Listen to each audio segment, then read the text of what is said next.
Con todos, gracias al comité por la invitación a este curso de urgencias médico-quirúrgicas. El día de hoy se me encargó que hable de lo que es urgencias oncológicas quirúrgicas.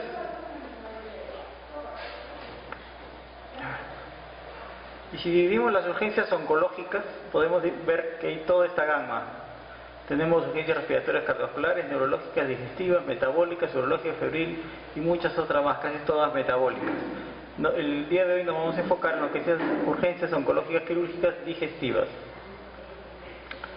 Es importante, antes de entrar al tema en sí, estamos hablando de un paciente oncológico. Hay que ver qué tipo de paciente oncológico es el que nos llega a la urgencia, a la emergencia. No es lo mismo tener estos pacientes que tener un paciente al cual no tiene ningún antecedente oncológico importante. Y para eso podemos dividirlo en tres bloques. Pacientes que son curados, que ya fueron curados o son curables. ¿Qué quiere decir? Aquellos en los cuales la enfermedad ha sido resecada o es potencialmente resecada, pero lógicamente ha tenido una intercurrencia, sea por la cirugía, sea por la quimioterapia, sea por la radioterapia, y esto lo lleva a llegar a la emergencia. Y también han sido aquellos pacientes en los cuales tienen alguna comorbilidad asociada, sea cardíaca, en este caso digestiva, le dio apendicitis, le dio colecistitis, y no tan solo el hecho de haber tenido su neoplasia o la tenga aún para operar, no le hagamos ningún tratamiento. Estos pacientes están igual a aquellos como los que no tuvieran cáncer. ¿Qué quiere decir? Son candidatos a cualquier medida de manera invasiva, sea intubado, ventilador, si es que lo amerita. Luego tenemos los pacientes no curables, pero con opciones de tratamiento activo. Son aquellos que hay enfermedad, la enfermedad lamentablemente es lo que lo va a matar a futuro, su enfermedad oncológica, pero han tenido una intercurrencia, lo cual los lleva a ir a la urgencia o a la emergencia. Estos pacientes son candidatos a medidas moderadamente invasivas por un problema puntual agudo que se puede solucionar a la emergencia, pero no son candidatos a reanimación cardiopulmonar ni intubación. Y eso es muy importante, ver en qué estadio de la enfermedad está, qué pronóstico de vida de la enfermedad le vamos a brindar, y así también hablar con la familia y hablar muchas veces con el mismo paciente sobre el tema. Y luego tenemos al final pacientes que no son curables, con escasas o nulas opciones de tratamiento y por lo tanto respuesta. Estos pacientes no significa de que lleguen a la emergencia y usted no entra, váyase nomás a morir en su casa, no, esa no es la idea. Sino que aquellos en los cuales se le dan medidas básicas, lógicamente no son candidatos a reanimación ni a intubación. Es importante aclarar esto. Actualmente ya en algunas instituciones están colocando unas cintas de colores, es como si fuera una especie de guerra de trauma, ¿no? Los cuales son pacientes rescatables o no rescatables. Otra cosa importante es esto de acá, anamnesis, y es nuestra realidad. Muchos, no diría todos, pero muchos de nuestros pacientes les han hecho una intervención quirúrgica, les hemos dado quimioterapia, radioterapia, y eso lo sabemos nosotros, mas ellos no saben nada. Salen con una hoja de epicrisis. Muchas veces yo corrijo a mis residentes, a los internos, de que deben poner la mayor cantidad de cosas concisas pero puntuales y no puro palabreo, los cuales ellos pueden viajar, no son de Lima, muchas veces son referidos de provincias y allá les puede dar la emergencia. Y no, usted tiene cáncer, vaya a su hospital, hasta que llegue a Lima lamentablemente ya muchas veces puede llegar más complejo. Tanto así que en el informe o en el epicrisis debe ir las cosas que se le ha hecho y cuándo se terminó, inicio y final del tratamiento, o sea quirúrgico, radioterápico o quimioterápico. Porque si no, es un problema. Muchos de estos pacientes, ustedes saben, el cáncer, si bien es cierto, a cualquier edad, mayormente son mayores de 50, 60 años y pacientes muchas veces no saben manifestarse. Por lo tanto, si no tenemos esa herramienta de un informe o una epicrisis, hay que hacer una muy buena anamnesis. Tipo de tumor, ¿correcto? Bueno, acá vamos a hablar de aparato digestivo, pero en general tipo de tumor puede ser mama, puede ser ovario, puede ser osteosarcoma, etcétera. ¿Qué estadio de la enfermedad está? ¿Qué fase de tratamiento, si es que está en tratamiento, se encuentra? ¿Y qué enfermedades o comorbilidades asociadas a este tumor lo tienen? Síntomas principales o aquellos que han desestabilizado al paciente por lo cual lo hacen venir a la emergencia. ¿Qué situación de cuidados en casa tiene este pacientito? ¿Y qué consultas o qué programas o qué protocolo oncológico está siguiendo? Tratamiento actual y última dosis y lo que le dije a un inicio, la voluntad del paciente dependiendo qué es lo que le vamos a hacer. Como ustedes ven, todo esto, el paciente a la justa sabe qué cáncer tiene. Y el resto, ¿cómo lo hacemos? Hay que muchas veces sacar con cucharita, o que tenga un buen informe o una buena epigrisis, y muchas veces nos reemplaza todo esto. Lógicamente, una anamnesis bien hecha nos lleva a un examen físico bien realizado. Por lo tanto, hay que ver si es que aún tiene el tumor y si estas son con metástasis, qué síntomas principales y desestabilizadores ha presentado, por lo cual ha venido emergencia. Exámenes, en ellos no se restringe tan solo por tener patología oncológica, se hace tan igual los exámenes como si fuera un paciente no oncológico. Analíticas y las pruebas radiológicas correspondientes necesarias. Muy bien, con toda esta introducción vamos ahora a entrar a lo que es netamente las urgencias quirúrgicas digestivas, lo cual he dividido lógicamente, le he dividido con una pequeña introducción y luego hablaremos de los órganos más importantes digestivos. ¿Qué son las urgencias quirúrgicas oncológicas? Son complicaciones lógicamente del tumor, la metástasis o el tratamiento que se le ha instaurado al paciente. Muchas veces estos pacientes vienen en emergencia no por consecuencia de la patología oncológica, sino por otra patología benigna sobregada. Llámese un trauma, llámese una colecistitis, llámese una apendicitis, etc. Y lo importante es saber reconocer si está o no asociada a la patología oncológica. Es algo importante, no todas las emergencias tienen cirujano oncólogo, pero en general todo cirujano general debe tener cierto conocimiento de oncología, debe saber la historia natural de la enfermedad, más o menos predecir la diseminación locorregional y general, complicaciones del tumor primario del tratamiento y efectos adversos a la quimio, radioterapia o inmunoterapia que se le está aplicando. O muchas veces algo que hacemos es que, y pasa, varias veces me llaman porque el paciente tiene mi número, eso ya es decisión propia de cada médico, le damos nuestro número a nuestros pacientes que sabemos que son frágiles, que van a estar en casa. Entonces muchas veces el médico de guardia del hospital X a nivel nacional o de Lima nos llama y nos consulta y bueno, nos da referencias para nosotros poder ayudar vía telefónica sobre algunos datos puntuales. El reconocimiento del cuadro agudo es de suma importancia tanto para la terapéutica como pronóstica del paciente, ¿no? Y requieren básicamente un tratamiento médico especializado. Si no lo pueden manejar en la institución donde llega, hay que referirlo.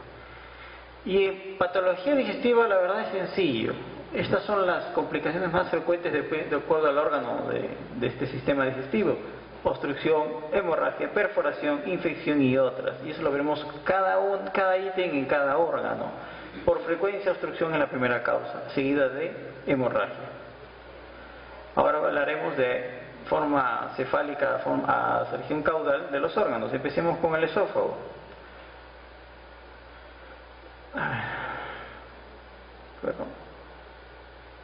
Bueno, el esófago, vamos a ver estos ítems: y patologías inflamatorias, hemorrágicas, infecciosas, perforativas y oclusivas, que son las causas en las cuales el paciente llega a emergencia. Las inflamatorias van a constituir la causa más común de complicaciones digestivas en general. La esofagitis, ustedes lo saben, varios de nosotros tenemos esofagitis, no necesariamente necesitamos tener algo oncológico, pero se debe básicamente a un reflujo asociado o no a hernia tal, que puede o no exacerbarse con cambios posturales. ¿Cuáles son las causas de esofagitis en estos pacientes puntualmente? Pacientes con intubación gástrica prolongada. ¿Qué quiere decir? Son muchos pacientes que no comen, no se asisten solos, hay que colocar una sonda nasogástrica y alimentarlo por ahí. Imagínense tener un día una sonda nasogástrica, o otro día, imagínense estos pacientes los tienen semanas y algunos meses. ¿Cómo está esa vía aéreo-digestiva? Irritada. Por lo tanto, se pierde la válvula o que evita el reflujo. Estos pacientes la tienen abierta siempre porque tienen una sonda metida ahí, por lo tanto son propensos a esofagitis. Ingesta de irritantes como bebidas alcohólicas, bueno, los que puedan tomar, ¿no? Alimentos de bebidas calientes, tabaquismo, pacientes le dicen no fume, y muchas veces de algo hay que morir, dice, tienen su cáncer y siguen fumando. Quimioterápicos, estos quimioterápicos acá son los que mayormente causan esofagitis.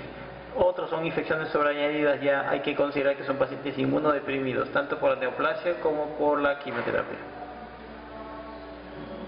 Vamos a tener misa encima, ¿está bien? Y la radioterapia, lógicamente no excluyéndola, algo importante que se está dando actualmente. La patología hemorrágica a nivel de esófago, una de las causas más frecuentes de urgencia quirúrgica en pacientes oncológicos. Ya la hemorragia esofágica por esofagitis y varices representan del 11 a casi el 20% de las hemorragias digestivas de este órgano. El cáncer epidermoide, hay dos tipos de cáncer de esófago, epidermoide y endocarcinoma. El epidermoide en general hace sangrar, sí, pero son sangrados pequeños en pocas dosis, pacientes de anemia crónicamente. Tanto así que en mi formación de residencia en neoplásicas nunca pensé ver una hemoglobina de 1, pero sí existe. Pacientes con hemoglobina de 1 llegan a la emergencia. Uno dirá que con uno estaría muerto. Bueno, si es un sangrado crónico, no. Estaba más blanco que un papel, más blanco que la silla que están sentados ustedes.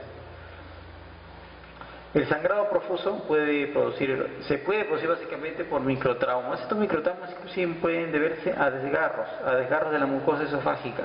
¿Y desgarros por qué? Hemos hablado de muchas emesis, ¿no es cierto? La quimioterapia, las cirugías derivativas pueden generar muchas emesis. Y esto hace un síndrome conocido como Valery-Weiss, que se desgarra la mucosa esofágica y hagan vómitos explosivos y muchas veces vómitos con sangrado. Algo importante es que la mortalidad básicamente está muy alta, hasta un 40%. Vean que al próximo año, si logramos controlar esta hemorragia, el próximo año se vuelve a repetir la misma mortalidad, pero en los pacientes que les quedó. ¿Qué quiere decir? El 60% es un riesgo muy alto. Ahora, esta hemorragia felizmente se puede controlar médicamente, la hemorragia oncológica estamos hablando, ¿no? Si persiste, a pesar de las medidas que uno haga, las medidas médicas, inicialmente siempre las medidas médicas, hay que considerar que tenga un factor agregado como con trombocitopenias, como CID, como alteraciones de la coagulación central, ¿no? Alteraciones hepáticas que exacerben estos. Y si a pesar de que hemos estudiado esto y no tiene esto y persiste el sangrado que no cede al tratamiento médico, considerar cirugía de esófago. Muchas veces hay que considerar gastrostomías amplias, ¿no? Pliegues o sutura de paquetes hemorroidales esofágicos y hacer una hemostasis directa. Esto es mucho más seguro si es que fracasa el tratamiento médico inicial. Las patologías infecciosas del esófago, ¿no? Estos tumores pueden ulcerarse, sobreinfectarse y dar febrículas y molestar al paciente ya inmunodeprimido, ya venido a menos, ¿ya? Encima, si este paciente le da una infección micótica, definitivamente estamos hablando de un paciente mal pronóstico porque nos da a entender que su sistema inmunológico está muy mal. Las patologías perforativas de cáncer de esófago da una mediastinitis séptica, y si esta mediastinitis séptica no se trata, escuchen bien, no se trata dentro de las 12 a 24 horas, no estamos hablando de días, estamos hablando de horas, ¿ya? Puede producir un 90% a casi un 80% de la defunción de estos pacientes. Pueden darse fístulas esofágicas, traqueales, sí, hasta un 13 a 15%. Tienen una mortalidad muy elevada, ¿ya? Y muchas veces después de las 12 a 24 horas, hagamos lo que hagamos quirúrgicamente, probablemente no salvemos al paciente, ¿ya?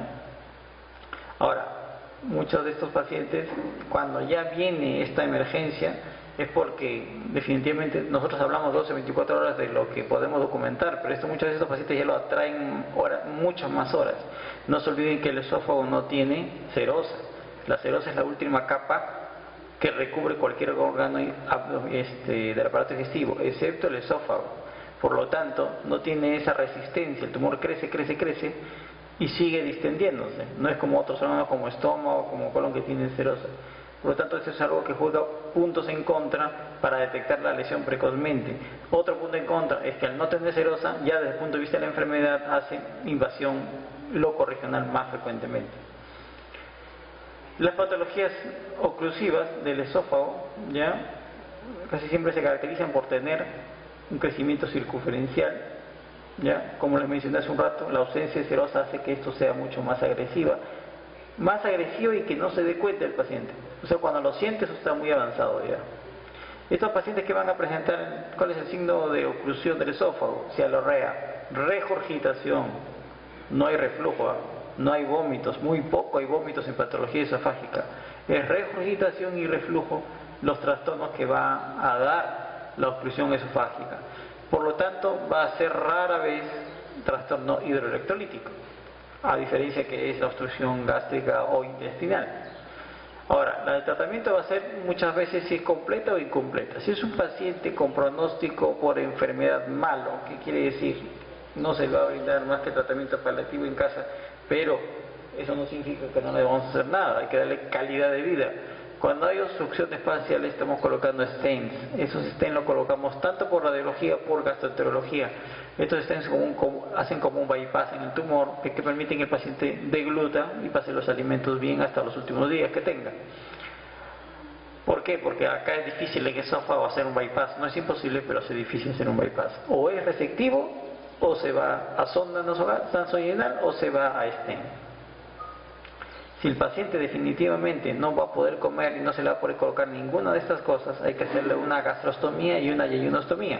Bueno, eso va a ser la solución para que se alimente, pero no va a ser la solución para que siga con la cialorrea y la regurgitación. ¿Correcto? Acá tenemos unas imágenes. Esta es una tomografía. Normalmente no debe haber esta colección que hay acá. Acá está el esófago, aire, hay una ruptura esofágica, una perforación esofágica tumoral que ha originado que hay una mediastinitis química. Esto mata al paciente.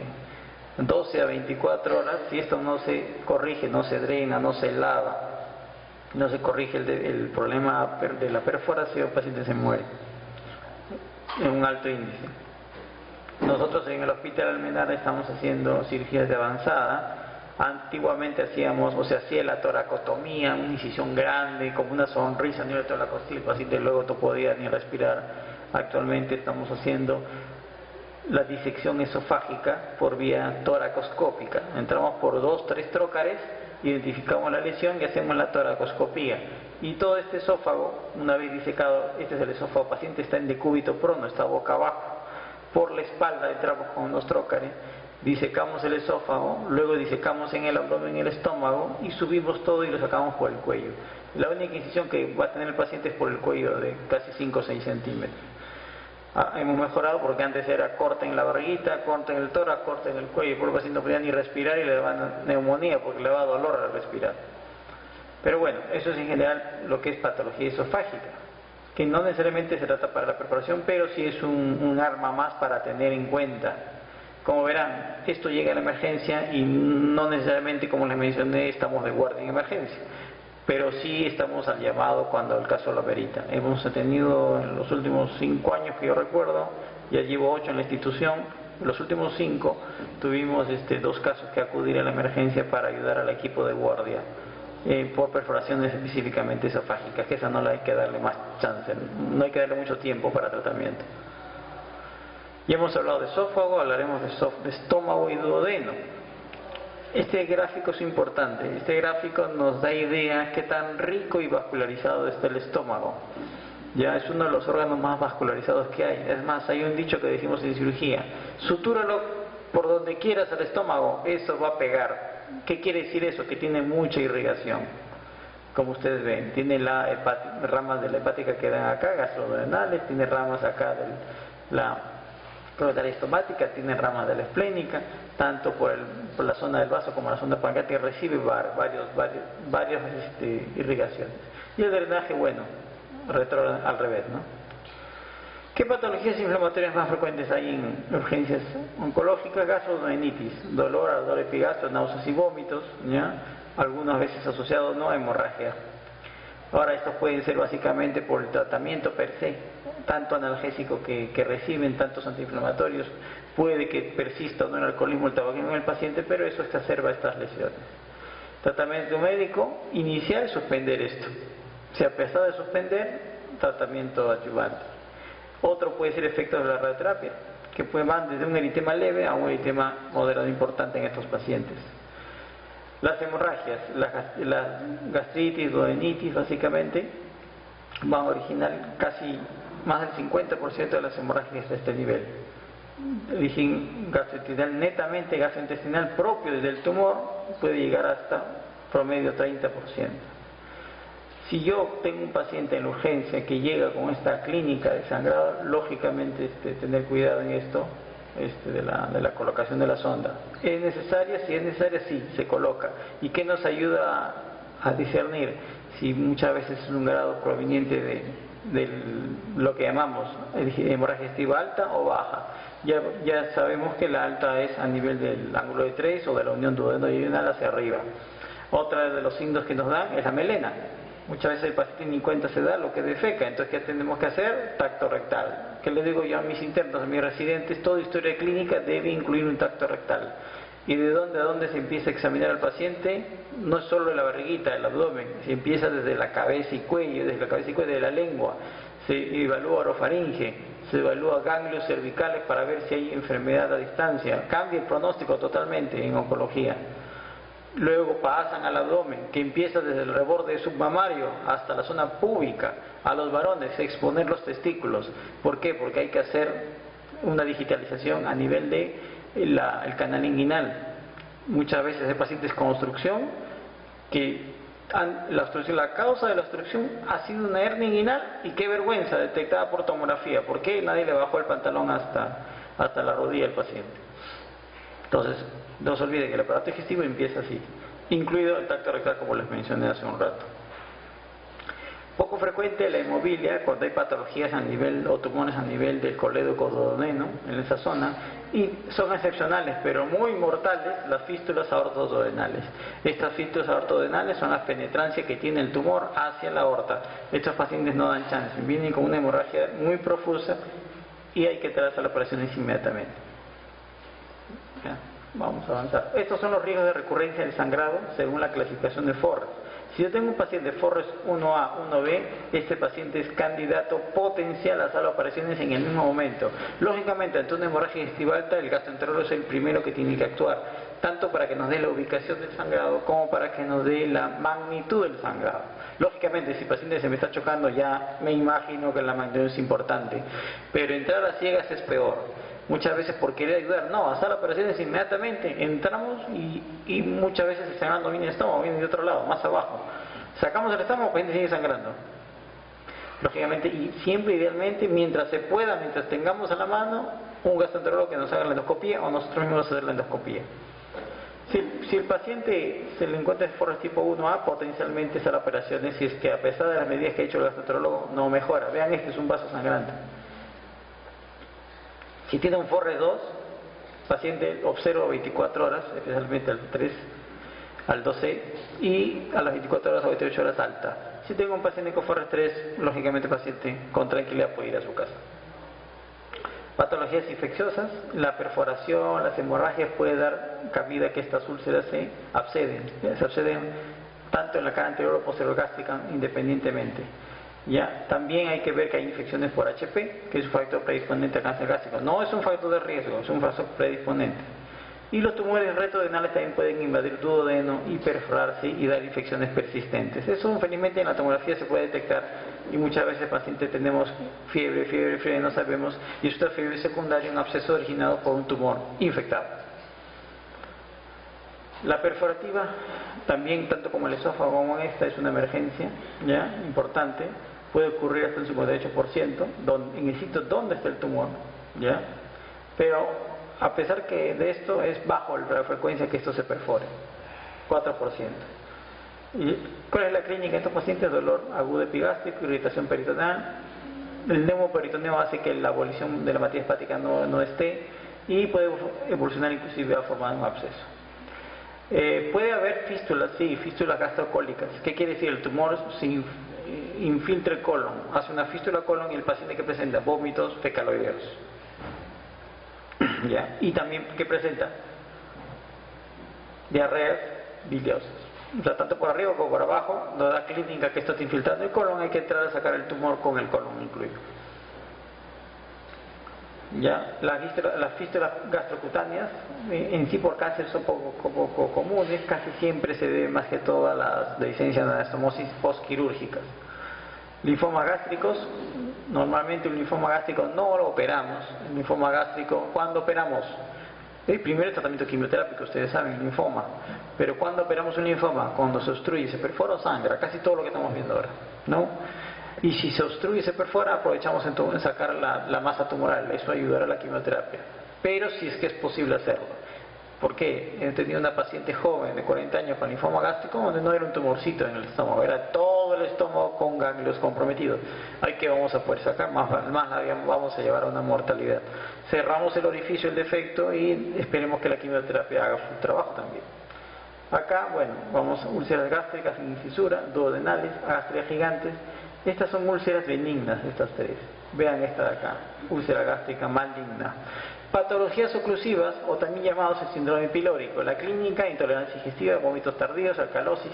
El tratamiento médico inicial, ¿cuál es? Lógicamente, suspender la vía oral. Sonda nasogástrica para descomprimir el estómago, corregir el medio hidroelectrolítico alterado y dar antiácidos para que esto no exacerbe el daño más en la mucosa.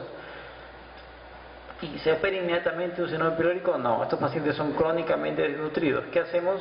Nutrimos. Si no se puede poner una sonda nasoduodenal que bypassee el tumor y alimentarlo por nutrición enteral, que es la ideal, por 7 a 10 días, colocamos un catéter venoso central con nutrición parenteral total igual por 7 a 10 días, y una vez que esté clínicamente mejor el paciente, se le programa para una cirugía con intención curativa, resectiva. Si hay una obstrucción pilórica no tumoral, el paciente tiene su cáncer de mama, paciente oncológico, tiene una úlcera que hay eosinofibrosis y estenosis, estos pacientes son candidatos a cirugías derivativas, gastroplastías, para que bypassen la estenosis. Estoy hablando de que no sea cáncer de estómago, porque lógicamente si es un cáncer de estómago, ¿qué cirugía derivativa voy a hacer? No, la idea es resecar el tumor y hacer las reconstrucciones respectivas, sea Vilo 1, Vilo 2 o Iderus, que es lo que hacemos en la institución. Ya me pasé. Ahora, toda esta patología, como ustedes ven, también, así como hacemos la laparoscopía en esófago, somos, podría decir, el centro a nivel nacional y de Lima que más hacemos laparoscopía en cáncer. Tenemos ya casi 200 casos de gastrectomía laparoscópica, casi más de 600, si no me equivoco, de colon. Tenemos una amplia experiencia en el manejo laparoscópico de las patologías oncológicas. Patología de intestino delgado, ¿no? Y hemos visto, vean ustedes, todo esto, inflamatoria, hemorrágica, infecciones progresivas en cada órgano. Nos faltan 3 nomás. Y estamos todavía un poco contra el tiempo. Avancemos rápido. Las inflamatorias, las lesiones básicamente secundarias a radioterapia a nivel intestino delgado son las que van a dar estas patologías inflamatorias. Y el tratamiento básicamente resectivo. Seccionar, resecar el intestino afectado con restitución en prima del tracto digestivo entérico. Tratamiento inflamatorio al inicio, suspensión labial, alimentación parenteral, hidratación y corrección de trastornos hidroelectrolíticos asociados. Ahora, muchas veces estos pacientes son patologías que están asociadas al nivel de la válvula cecal. Entonces, ¿qué hay que hacer? Hacer una colectomía derecha ampliada. Una mortalidad importante si llega a emergencia, sí. Se asume hasta un 10 a 15%, que es distinto a operar un paciente programado. Ahora, el estudio estetográfico con Tecnesio 99 es útil en caso de patologías hemorrágicas, ¿correcto? Nos va a ayudar a ubicar el signo de sangrado. Una vez tuve en neoplásica cuando era residente un paciente que tenía una ileostomía, tenía un sangrado digestivo, y como lo que le comenté hace un momento, ¿no? Tenía enteroscopías negativas, no se veía, pero se veía el sangrado digestivo. Se hizo todo el esfuerzo por entrar a la sala de operaciones. Le diré que estuve más de 2-3 horas ahí y nunca encontré el sangrado. Todo sangrado. Por eso es importante entrar siempre con estudios preoperatorios, para tener una idea de dónde está la lesión e ir dirigidos. Los tumores, básicamente otro tipo de tumores, también pueden invadir el intestino delgado, sea de ovarios, sea linfomas, y esto hace que secundariamente, no es per se del intestino, pero secundariamente en sangre, ¿no? Tenemos diverticulitis y ileales, que son menos frecuentes en la de colon, pero existen, ya enterocolitis infecciosas, básicamente con virus adheridos del paciente, y bacterias que pueden producir la enfermedad enterotoxina, como estas de acá, E. coli, Virus cholerae, Clostridium. Las lesiones perforativas, como hemos mencionado hace un rato, puede haber un diverticuloma que se perfore, una enteritis por radiación que esté débil de la pared, se necrosa y se perfora, hernias mal rotadas que hacen que se necrose igual la pared y se perfore. Todo lo que nos lleva a perforación hay que diferenciar si son patologías benignas asociadas a un paciente oncológico o per se el mismo tumor que esté originando la perforación. La conducta, si bien es cierto, ambas son quirúrgicas, hay que ver, es distinta el actuar y el pronóstico definitivamente. Ambos van a ir a resección, todo lo que se pueda resecar o hacer bypasses, pero es muy importante definir cuál de estas dos fueron las que les dieron al paciente. Las oclusivas, el intestino delgado es el órgano que más causa la obstrucción intestinal, hasta un 59%, sea su patología per se o sea secundaria. ¿Qué quiere decir? Por vías adherencias, etcétera. Luego le sigue el colon y recto, 29%. Si unimos las dos, ambos suman 5% en ambas, que en conjunto pueden dar un cuadro obstructivo. Independientemente son más, pero ambas menos. Si es patología gastrodenal, un poquito más, 7%. ¿Cuál es la clínica de la obstrucción? Ya hemos hablado: náusea, vómitos, distensión abdominal, timpanismo, ¿ya? Que el diagnóstico es clínico radiológico, siempre nos ayudamos de imágenes, y en pacientes oncológicos no solamente conformarnos con una radiografía, sino con una tomografía, si tenemos a la mano en la institución que trabajemos, lógicamente.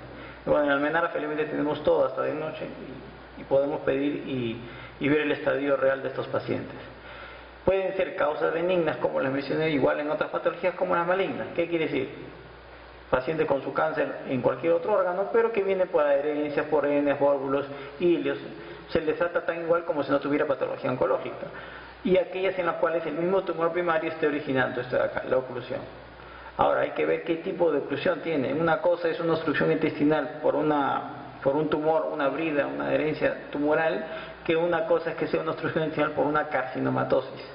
Actualmente en la institución estamos haciendo el primer caso, ya salió publicado también, de tratamiento de carcinomatosis peritoneal, más quimioterapia hipertérmica, el famoso HIPEC. Hemos hecho ya el primer caso a nivel nacional, publicado con éxito, pero eso nos lleva a qué cosa, que estos pacientes, imagínense, le hacemos citorreducción. ¿Qué quiere decir? Le sacamos todos los órganos no vitales que se pueden sacar.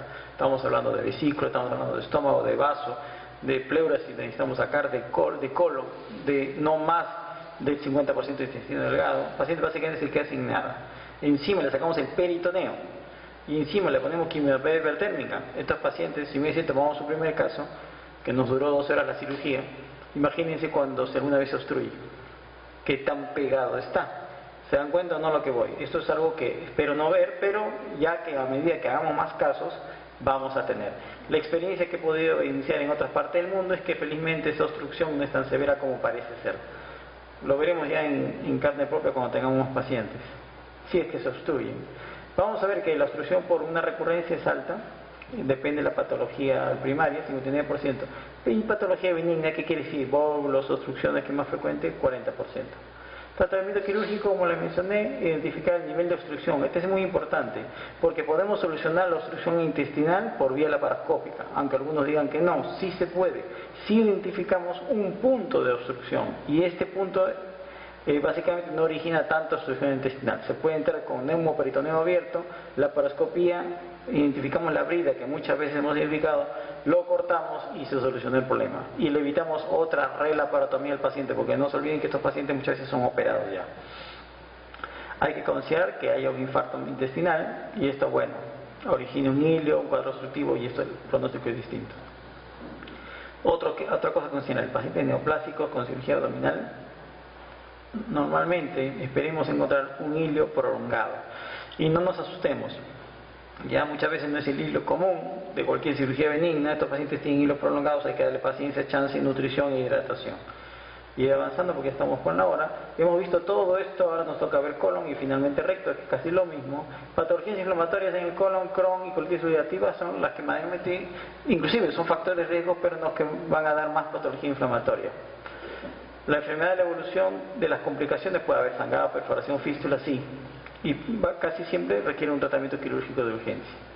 Esta enfermedad de Crohn, como todos sabemos, no es el tema, pero lo que voy es que puede presentarse Crohn y colitis ulcerativa en pacientes oncológicos. Puede dar cuadros inflamatorios coadyuvantes a la enfermedad que el paciente tiene. La clínica, como cualquier otra patología inflamatoria: dolor, diarrea, moco en las heces fecales. Tratamiento quirúrgico, si es que esto no mejora, no sé, en estos casos de asociado a enfermedades inflamatorias pélvicas, es cirugía. Las hemorrágicas, tanto el colon como la enfermedad tumoral o de diverticulosis, hay que discernir cuál es el origen de esa enfermedad a nivel del colon. Estos pacientes muchas veces tienen hasta un 50% de sangrado a este nivel, y complicaciones que pueden presentar hasta un 15%. Ahora, si hay dificultad para ver la causa del sangrado, hay ¿cómo se llama? Hay resecciones amplias que siempre hacemos estándar. Sabemos que el sangrado viene del colon y no podemos discernir de dónde. El criterio estándar es hacer una colectomía derecha siempre, porque casi siempre los tumores que más sangran están al lado derecho. Patologías infecciosas, estas son patologías que se agregan a un paciente oncológico, o sea, no es la causa necesariamente de la urgencia su enfermedad de fondo, sino en este caso una apendicitis. Ya viene con la tríada clásica, ¿no es cierto?, de dolor, vómitos, fiebre. Pacientes muchas veces inmunológicamente deprimidos pueden presentar una variante clínica, hay que estar pensando en eso. Puede no haber fiebre y tampoco leucocitosis. Está con quimioterapia, no esperemos que tenga una respuesta celular blanca inmediata. Entonces hay que siempre pensar mal. La clínica, como se dice, es lo que manda, y imágenes auxiliares también. Este cáncer de colon en sí puede ulcerarse, infectarse y dar una clínica. Puede ser un cáncer de colon derecho, como alguna vez hemos tenido, que se infectó, necrosó y dio dolor de apendicitis. Entró y no era una apendicitis, era un cáncer de colon abscedado, perforado.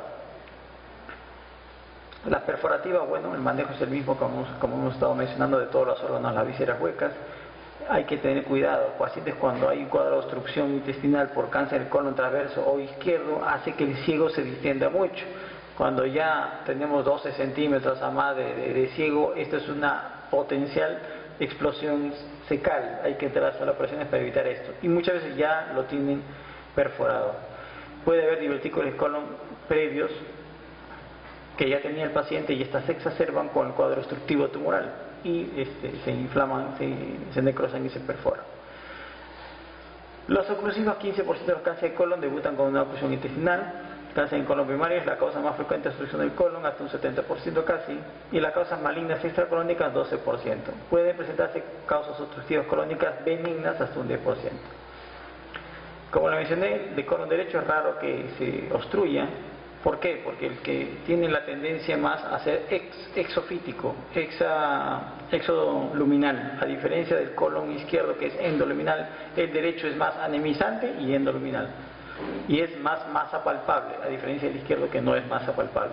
Tratamiento quirúrgico, lógicamente resección con buenos bordes, ¿ya? Y si es la obstrucción por patología benigna, bueno, tratarla como se debe tratar. Si es una hernia, desvolvularlo, hacer la cura quirúrgica de la hernia. Si es un vólvulo, desvolvularlo. Son adherencias, liberarlas, ¿no? Discernir si es por patología oncológica o no oncológica, ¿no? Tanto por el cáncer como las poliposis o divertículos que puede haber. Ya como último, y ya hablemos de lo que es el recto, tenemos básicamente la patología de rectos. En oncología casi siempre se debe a pacientes que han sido irradiados, sea por cáncer de cervix, cáncer de próstata, que han recibido radioterapia. Estos pacientes van a venir con proctitis, rectorragia, tenesmo, y este tenesmo muy incómodo para ellos, solo botan moco, y dolor rectal muchas veces presente. Tratamiento médico al inicio, ya enemas, ya asintomáticos, y si esto no mejora y se complica especialmente más con hemorragias crónicas, considerar cirugía. Pero esto tomarlo con pinzas, ¿sabes? Muchas veces estos pacientes, siempre la chance, especialmente en recto, es tratamiento médico. Es muy complejo manejar a un paciente con una proctitis, especialmente si pensamos hacer anastomosis coloanal, ¿no? que son malos tejidos para anastomosar. Hay que plantear al paciente la posibilidad que acabe con una colostomía, ¿no? Y si puede manejar esto en casa, ¿no? Lógicamente, si viene por una hemorragia es distinto, ¿no? Tenemos que entrar a las reparaciones y cohibir esto sacando la zona del recto comprometida. Las causas infecciosas, ya, alteración del tránsito intestinal, son pacientes que ya reciben tratamiento ya oncológico. Puede haber diarrea, constipación, favorece esto que haya fístulas, fisuras, muchas veces pacientes estreñidos o que tienen microtraumas a nivel anal, hacen que esta inmunosupresión, que crezcan abscesos perianales, que es muy incómodo para estos pacientes. Estos abscesos básicamente al inicio es antibiotiterapia, pero casi siempre les puedo decir que acaban en esas operaciones para hacer drenaje. Y las perforativas, excepto recto superior, las perforativas a nivel de recto medio e inferior, felizmente no dan problemas, porque ustedes saben, están dentro de la pelvis. Pero las que se dan a nivel de la unión recto-sigmoidea sí se comporta como una perforación intraabdominal, lógicamente importante. La obstrucción rectal es raro, casi siempre si es que ocurre por un tumor muy grande que se ha dejado crecer mucho tiempo, el paciente no ha venido acudido, y podemos valorar la posibilidad de stent, aunque es más difícil, sí se puede colocar ese nivel. Si es que la obstrucción llega a una emergencia, lógicamente no tenemos stent en las manos, ¿no? Hay que hacer en este caso colostomías descompresivas, tanto si existe un absceso que no se puede controlar como si existe un cuadro oclusivo importante. Ahora, la colostomía se asume que va a ser temporal, mucho tiene que ver el estadio de la enfermedad y cuán bajo o cerca al ano esté el tumor, ¿ya? Y como la visión es rara, la obstrucción por radioterapia, ¿no? Conclusiones, espero no haberlos cansado tan temprano, no creo, pero la patología oncológica siempre tiene que ser manejada multidisciplinariamente. Si es que llega a ocurrir una urgencia, una emergencia, como les dije en un inicio, el paciente debe tener su informe a la mano, porque puede estar en Lima, puede ir al mismo hospital donde se operó, capaz no tiene la historia clínica a la mano, y muchas veces ellos no saben manifestarse, no saben qué han tenido y no saben qué le han hecho, por lo tanto es más difícil para el médico de emergencia evaluarlo. Y tener siempre esa consideración con los pacientes, eso ya es criterio de cada uno, ¿no? Darle, especialmente a aquellos pacientes que sabemos que son frágiles, que pueden complicarse, darle nuestro número y así el médico de guardia nos puede llamar y nos puede contactar y podemos ayudar probablemente. Bueno, gracias por la oportunidad de explicar.